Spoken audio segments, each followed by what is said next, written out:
Eu queria endossar, senador Jorge Viana, o pesar pelo falecimento desse colega no seu estado.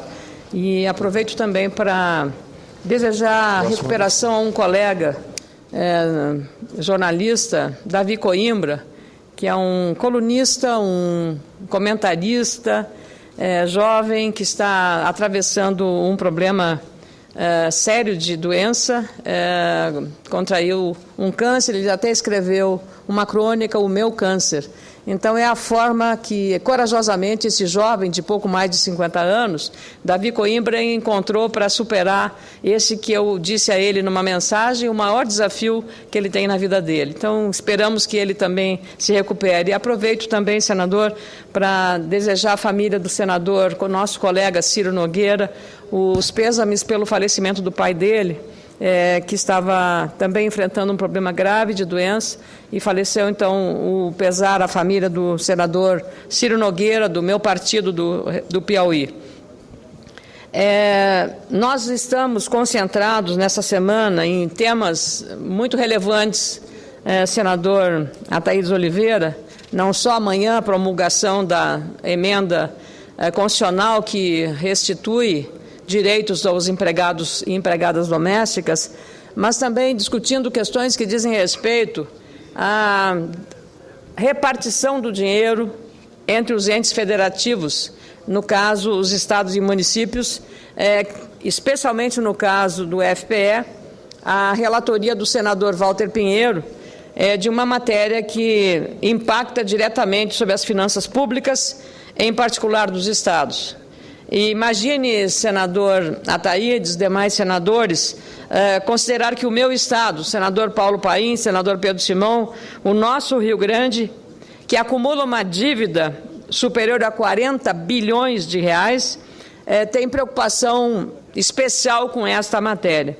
Por isso, o governador do nosso estado, Tarso Genro, e o secretário Odir Tonolier, junto com assessorias da Secretaria da Fazenda do Rio Grande do Sul, estivemos agora há pouco, os três senadores, Pedro Simão, Paulo Paim e eu, no gabinete da liderança do PT, com o senador Walter Pinheiro, que é o relator do substitutivo de 8 projetos que tratam da questão relacionada ao FPE, para discutir uma forma que não penalize um estado como o Rio Grande do Sul, que já tem sérias dificuldades financeiras. No atual modelo proposto pelo senador Walter Pinheiro, o Rio Grande do Sul perderia, a partir de 2017, quase 500 milhões de reais em receita do FPE.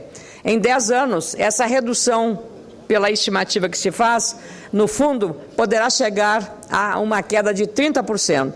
Neste ano, devem chegar ao meu estado, ao estado também do senador Paim, do senador Simão, 1 bilhão e 600 milhões de reais referentes à parcela do FPE. Dos 70 bilhões de reais previstos para este fundo, o Rio Grande do Sul recebe atualmente 2,35%. Em 2017, a parcela do Estado deverá cair, mantido o substitutivo do senador Walter Pinheiro, a 1,73%. São ajustes que precisam ser considerados para alcançarmos um modelo equilibrado de repasse de recursos federais, ou seja, da União para estados e municípios. Sabemos da importância do Congresso Nacional para mudanças significativas no país. Aliás, entre outras mudanças que esta Casa, o Congresso Nacional, teve para mudar o curso da história, está o fim do regime militar, como um fator que teve grande participação do Congresso, não só do Senado, mas quanto da Câmara, como bem destacou o economista e ex-ministro Maílson da Nóbrega, no artigo publicado nesse fim de semana, na revista Veja, com o título Desperta Congresso. Na avaliação de Maílson da Nóbrega, especialista em contas públicas, o Congresso precisa liderar um processo de construção institucional para evitar os desperdícios pelo Executivo e a má alocação dos recursos que deveriam ser reinvestidos em serviços de qualidade para a sociedade. Os subsídios do governo federal não podem ser concedidos sem a prévia autorização desta Casa. A dívida federal vem crescendo e as metas fiscais estão sendo descumpridas sem a consulta do Parlamento. A situação é grave e extremamente preocupante. Aliás, essa matéria, senador presidente desta sessão, Eu gostaria que fosse transcrita integralmente o artigo Desperta Congresso, que está na revista Veja dessa semana, na página 30, e toma a liberdade de ler alguns itens desse artigo. O Congresso brasileiro é herdeiro de uma tradição dos países ibéricos. Aqui, o agente reformador foi o Executivo. O Legislativo teve participação secundária ou nula na modernização das finanças públicas, principalmente nas ações que desaguaram na Lei de Responsabilidade Fiscal, em 2000. Novos avanços, escreveu ele, e a preservação das conquistas dependem, por isso, do compromisso do governo com sadios princípios fiscais. Nos últimos 2 anos, o que tem se visto é o desmonte das instituições fiscais, sob a complacência do Congresso. O Executivo expande a seu bel prazer a dívida federal para suprir de recursos bancos federais. Usa a contabilidade criativa para fazer crer que cumpriu metas fiscais. Anuncia, sem consulta ao Congresso, que transferirá recursos do Tesouro para empresas de energia elétrica e ferrovias. Está em curso a criação de um novo banco, disfarçado de fundo, pelo qual o Tesouro aportará recursos à vontade a bancos privados para que financiem a infraestrutura. O Congresso precisa, pois, escreveu Maílson da Nóbrega, suas relevantes prerrogativas. Cumpre-lhe liderar, pela primeira vez, um processo de construção institucional para coibir práticas do Executivo que geram desperdício e má alocação dos recursos da sociedade. A Câmara e o Senado dispõem de pessoal altamente qualificado para auxiliar nessa tarefa. O Congresso poderia começar questionando subsídios concedidos sem prévia autorização legislativa. É o caso do IPI, por exemplo, agora prorrogado. Outra ideia é debruçar-se sobre o que já existe, sobre o já existente projeto da nova lei orçamentária, que teria importância semelhante à lei de responsabilidade fiscal. Os ganhos seriam enormes. E ele indaga, isto vai acontecer? Claro, vai depender muito de todos nós aqui nesta casa. Então, eu queria solicitar a transcrição na íntegra desse artigo.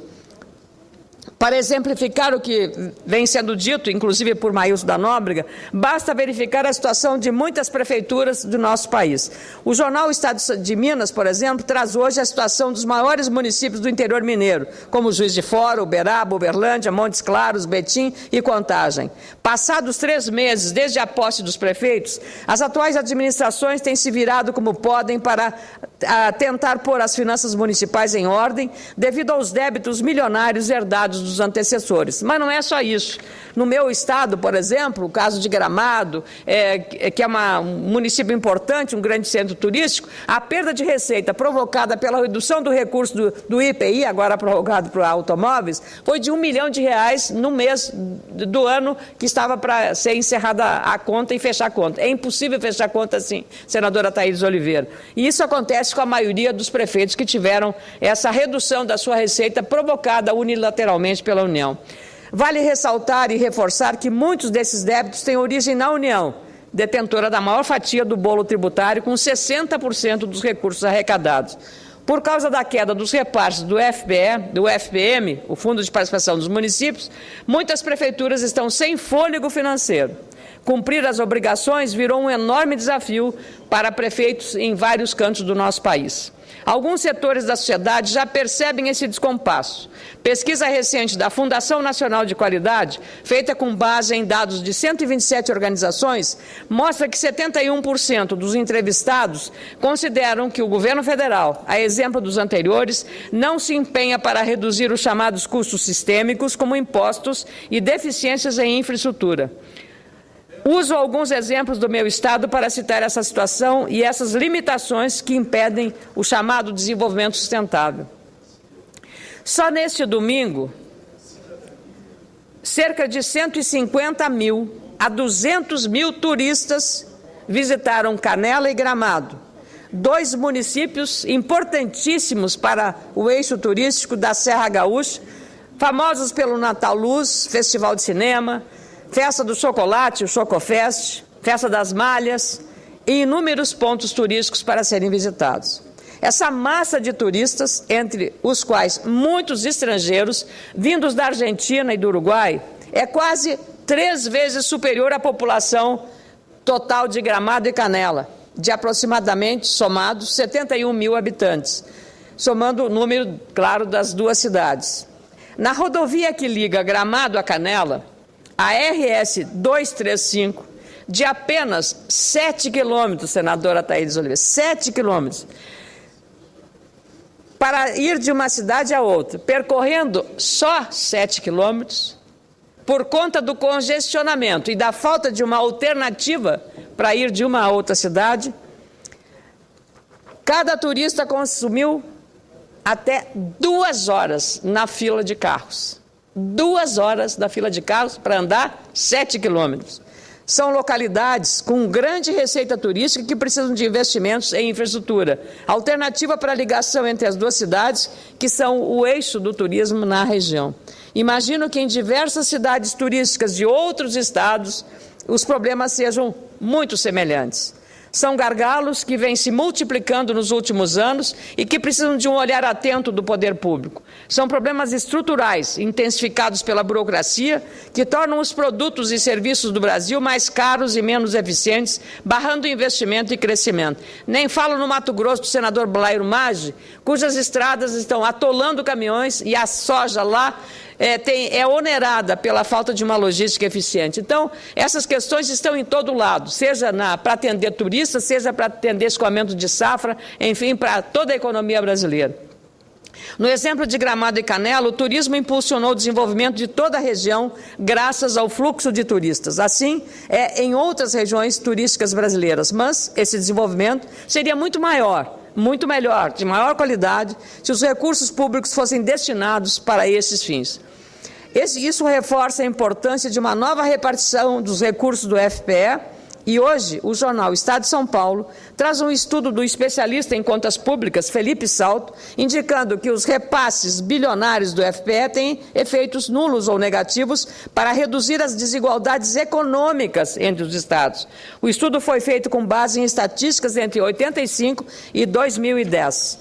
Essa pesquisa ressaltou o fato dos recursos não terem destinação carimbada, permitindo que os governadores gastem o recurso como querem.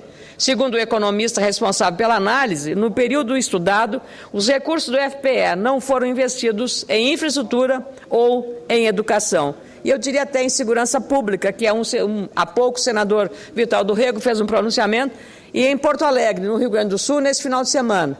3 motoristas de táxi foram assassinados da mesma forma, dando a ideia de um serial killer matando essas pessoas, profissionais que estavam trabalhando. Os prazos estão correndo e essas informações precisam ser consideradas no atual debate do FPE. Felizmente, o senador Walter Pinheiro, relator desta matéria, complexa, eu reconheço, tem tido abertura, sensibilidade, paciência e tolerância para tratar desse tema, porque é praticamente uma guerra de 27 contra 27.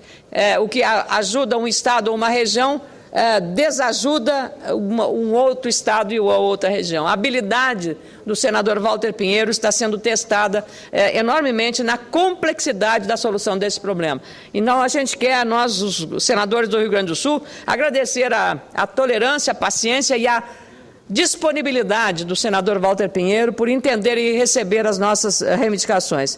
Na semana passada, as autoridades fazendárias do Rio Grande do Sul propuseram, numa reunião aqui no Senado, e reforçaram hoje, aumentar de 70% para 75% os percentuais dos redutores de renda do FPE, a inclusão de um limite populacional mínimo de 1% e até 7%, e não atrelar os índices a indicadores do FPE à repartição dos royalties do petróleo, por exemplo. Essa matemática é uma tentativa de evitar que as perdas com o novo FPE sejam elevadas para o Rio Grande do Sul. Citei também o estudo do Instituto de Pesquisa Econômica Aplicada, IPEA, que propõe um modelo alternativo para o FPE. A pesquisa foi notícia nos jornais Valor Econômico e Correio Brasiliense. Os pesquisadores do IPEA, Rogério Boueri, Adolfo Sachida e Clarissa Borges, sugerem que, além da adoção da renda per capita e dos critérios populacionais para definir os novos reparos do FPE, sejam incluídas ainda variáveis de mérito Aqueles estados com os maiores progressos em setores sociais estratégicos teriam maiores pontuações e, portanto, mais recursos do novo FPE.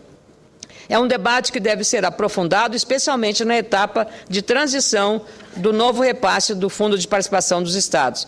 Como foi acordado na reunião no início deste mês aqui em Brasília, entre os governadores e os presidentes desta Casa, Renan Calheiros, e da Câmara, Henrique Alves, e da qual também fiz parte como representante do meu partido, o PP, são necessárias votações que resultem em acordos duradouros, de modo a proteger o equilíbrio federativo. Os debates recentes das comissões de Constituição e Justiça e Cidadania, de Assuntos Econômicos e Desenvolvimento Regional e Turismo também reforçam a necessidade de regras permanentes para o cálculo, repasse e controle da liberação do Fundo de Participação dos Estados. Precisamos votar a proposta no Senado para que a mesma seja encaminhada à Câmara a tempo de cumprir o prazo determinado pelo Supremo Tribunal Federal. Aliás, em 31 de dezembro do ano passado, essa questão já deveria ter sido resolvida. Como tenho dito, a situação de penúria financeira de muitas prefeituras é a prova de que o atual modelo federativo do Brasil está ultrapassado, completamente esgotado. Por isso, avançar com essas reformas é aumentar as chances para que as políticas públicas resultem em melhorias reais para a população, com mais saúde, educação e infraestrutura.